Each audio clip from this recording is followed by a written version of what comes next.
naik 9,09%. Bukan naik 1%. Semula 11%, sekarang 12%. Berarti naik 1 dari 11. 1 dari 11 itu, saudara, kalau dikasihkan prosentase itu 9% lebih. Jadi kenaikan pajak itu 9%. Jangankan rakyat kecil, orang kaya aja teriak. Jadi kita minta PPN 12% ini bukan hanya dibatalkan kembali 11%, tapi turunkan jadi 5 atau 6% saja, betul? Takbir. Kan kita lagi musyawarah nih, ini musyawarah rakyat nih, ini musyawarah bukan nih? Saya mau tanya, setuju gak? Setuju gak? Mana nih panitia rekam nih, masyarakat di sini setuju semua, rekam nih, ribuan setuju. Besok rekamannya kita bawa ke DPR, besok rekamannya kita kirim ke istana, betul? Berdasarkan hasil musyawarah puncak berzikir yang dihadiri oleh puluhan ribu umat Islam, yang terdiri dari habaib dan para kiai, para ajongan, para ulama, para santri, begitu juga kaum bapak, kaum ibu, para pemuda, para pemudi, sudah disepakati bahwa PPN harus diturunkan menjadi 5% saja. Itu pun hanya diberlakukan kepada orang kaya saja, yang miskin gak wajib bayar pajak. Setuju? Setuju? Takbir. Keputusan diambil. Enak kan musyawarah?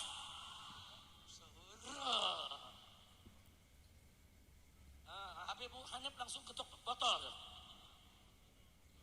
Kira-kira paham gak? Bukan, jangan nanti kalau saya sampaikan Habib Rizik maunya sendiri. Gak ada rakyat bicara begitu, gak ada kiai yang begitu. Tunjukin film nih, tonton, betul? Lu masih gak percaya, bledok sih. Dia belum tahu kalau orang Jawa Barat marah, betul? Hah? Nah, kira-kira jelas gak? Setuju? Jadi bukan 1% naiknya, bukan. Naiknya 9%. Bahkan kita bukan minta diturunin. Bukan, oh mahasiswa turun minta 12 dibatalin tetap 11. Enggak. Kita minta turunin sampai 5%. Dan itu pun hanya harus diberlakukan bagi orang kaya saja. Hanya untuk barang mewah saja, bukan kebutuhan pokok masyarakat luas, betul? Takbir. Sampai di sini jelas? Jelas. Makanya saya berani katakan di sini, hei orang miskin, hei orang melarat, tidak usah bayar pajak, karena pemerintah haram mengambil pajak dari orang-orang miskin dan melarat, saudara. Allah mewajibkan zakat hanya kepada orang kaya, saudara. Itu pun cuma 2,5%. Ini saudara baru mimpin negara, mau bikin pajak 12% untuk semua orang, yang kaya, yang miskin, semua kena. Gak boleh. Makanya sebagai oleh-oleh terakhir saya mau tutup, sebelum kita baca qasidah, saya mau baca riwayat sejarah dulu. Boleh tidak? Boleh tidak? Dengarkan baik-baik ini sejarah, saudara. Dulu ada seorang sultan di zaman Al-Imam An-Nawawi radhiyallahu ta'ala anhu. Ini Imam Nawawi ada desa Nawa di dekat kota Damaskus, saudara, di Syria. Namanya desa Nawa. Nah, kemudian rakyat satu negeri, saudara, sangat cinta dan sangat hormat kepada Imam Nawawi. Karena ilmunya luas, akhlaknya mulia, tawadu, bela rakyat. Singkat cerita, sang sultan ingin mengambil pajak dari rakyat.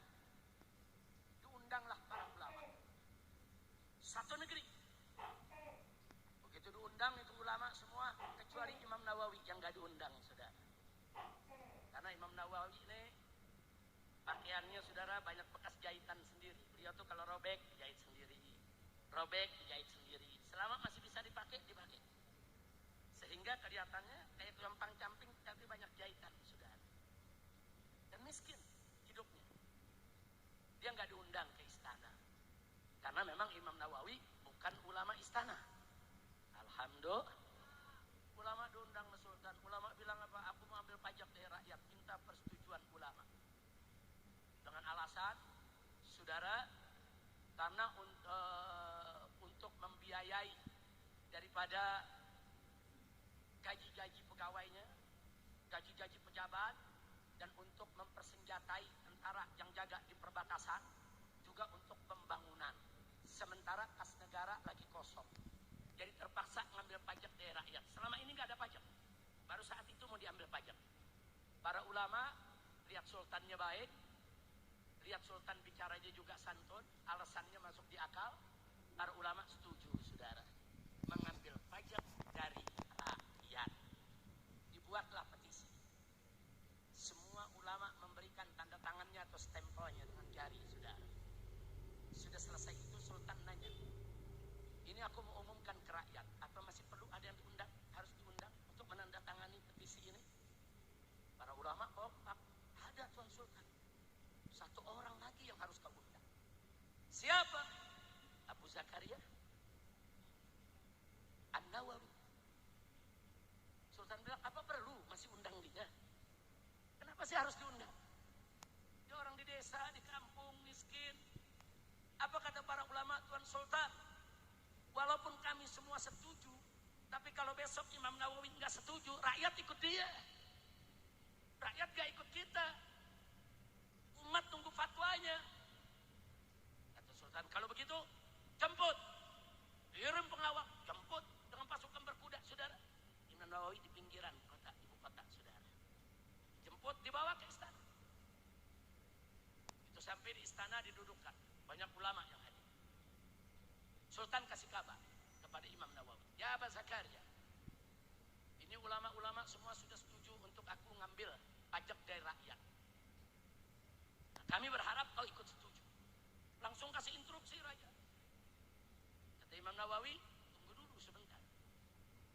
Aku punya 3 pertanyaan.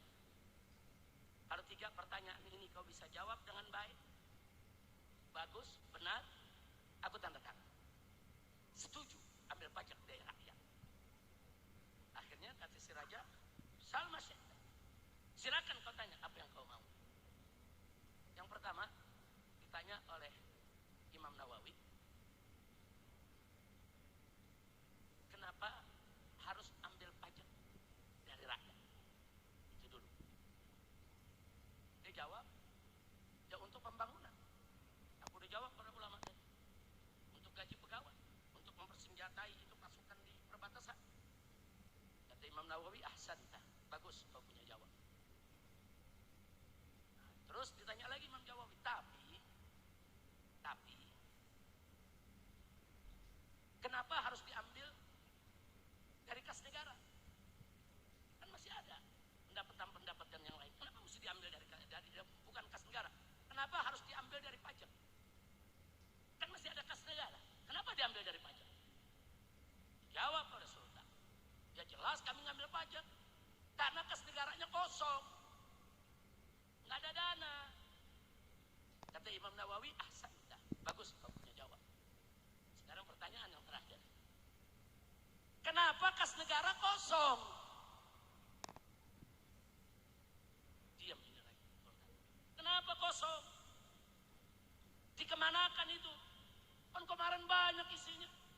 Ada emas, ada perak, ada uang, ada intan permata, dan lain sebagainya. Mana kosong? Marah si raja, berdiri dari kursinya. Mada taksud di kalam. Hei, Abu Zakaria, apa kau punya maksud dengan ucapanmu ini? Tersinggung ini raja, saudara. Dia tersinggung, saudara. Nah, kemudian apa yang terjadi? Begitu raja berdiri nuding Imam Nawawi nggak gemeter, saudara. Berdiri lagi Imam Nawawi dari duduknya, dari kursinya dia berdiri, dia tunjuk sang raja. Hei Sultan, jangan kau pikir aku tidak tahu kas negara itu kemana. Kemarin kas negara itu masih berlimpah ruah hartanya, emasnya, peraknya, intan permatanya. Kenapa sekarang habis? Karena kau bagi-bagi untuk dayang-dayangmu, untuk selir-selirmu, untuk putri-putrimu, untuk kerabat-kerabatmu, dan juga kau bagikan untuk pejabat-pejabatmu, sehingga kas negara kosong.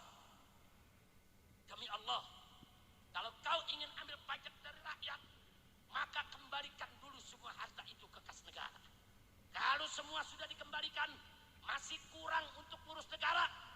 silakan ambil dari pajak. Tapi kalau tidak kau kembalikan, haram kau ambil pajak dari rakyat walaupun hanya 1 dirham. Subhanallah. Saya tanya, Imam Nawawi sebagai ulama berani tidak? Tegas tidak? Tegas tidak? Adil tidak? Takbir. Kata Imam Nawawi, tunggu dulu. Itu kas negara dikorupsi. Kalau bahasa sekarang dikorupsi, saudara. Setelah kosong kau ambil pajak dari rakyat, enak betul.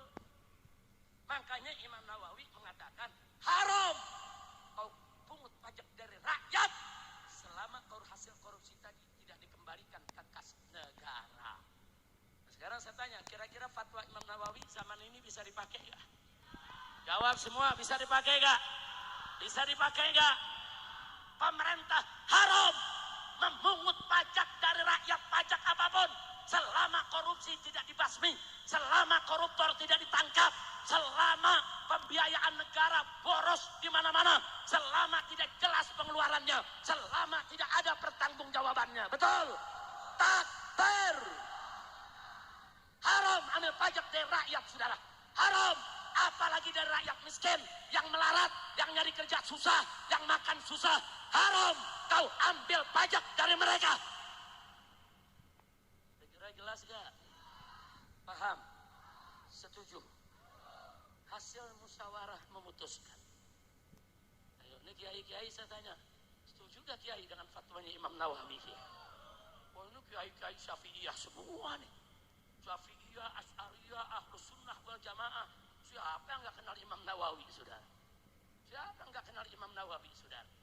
Nah, jadi saya nggak mengatakan rakyat haram bayar pajak. Enggak.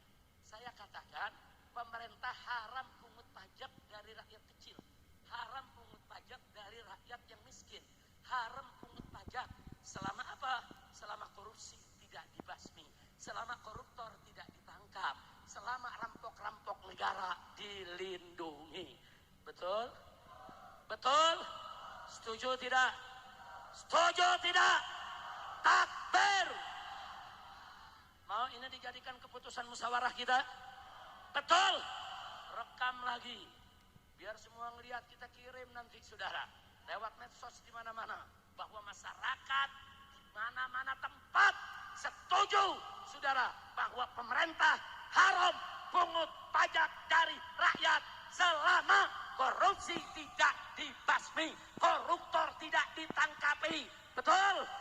Betul? Selama ada pemborosan di mana-mana, selama laporan keuangan tidak jelas. Betul? Takbir. Betul lagi Hani. Alhamdulillah. Udah segitu aja ya. Ini ceramah perdana saya nih, diri-diri lagi. Udah 3 bulan gak ceramah begini, saudara. Itu, tapi di sini kita lihat panitianya galak-galak.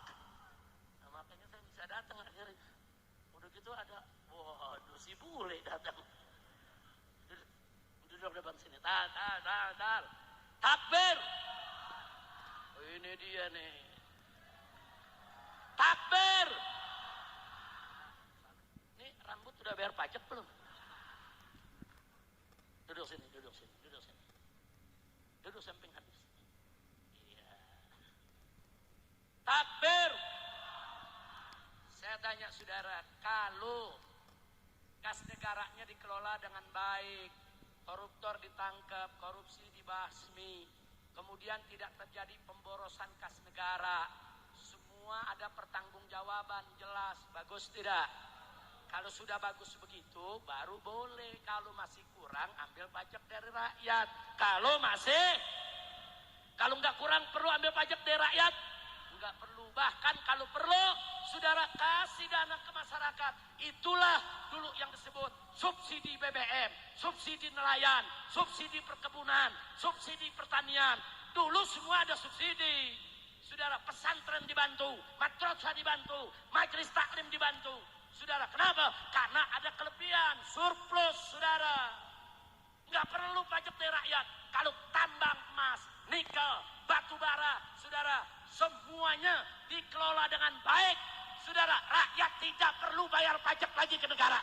Kenapa? Satu tambang saja sudah cukup untuk menghidupi bangsa Indonesia. Takbir. Shallu ala Nabi. Nah, kira-kira saya sampaikan jelas tidak? Paham? Habib Bahar, ini musyawarah akbar.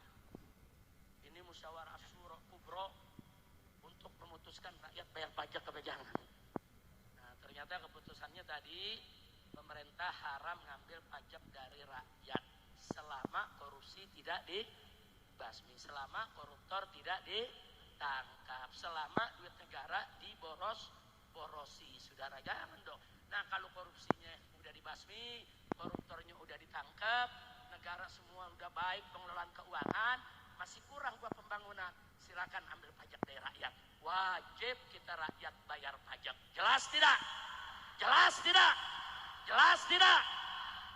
Saya mau tanya sekarang, jadi kalau korupsi masih banyak, koruptor tidak ditangkap, negara masih boros, saudara, apa boleh pemerintah ngambil pajak dari rakyat? Boleh tidak? Boleh tidak? Halal atau haram? Tapi kalau pengelolaan keuangan negara sudah bagus, saudara, koruptor ditangkap, korupsi itu dibasmi, kemudian nggak sampai di situ, tidak ada pemborosan, semua pertanggungjawabannya benar, negara masih kurang. Kalau begitu rakyat wajib tidak bayar pajak. Siap bantu pemerintah, siap bayar pajak, betul. Tapi kalau hasil negara semua sudah bagus, dikelola baik, saya yakin rakyat nggak perlu bayar pajak lagi kepada pemerintah, karena negara ini akan kaya, bahkan negara akan bagi subsidi kemana-mana, insya. Nah, jadi negara bangkrut bukan karena subsidi, bukan karena korupsi, betul, betul. Nah, sekarang mari kita dengarkan Habib Hanif. Sebelum Habib Hanif, Habib Bahar dulu.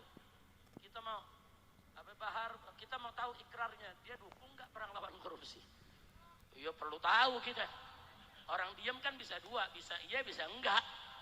Mau dengar suara Habib Bahar? Mau dengar? Judulnya apa? Basmi. Basmi.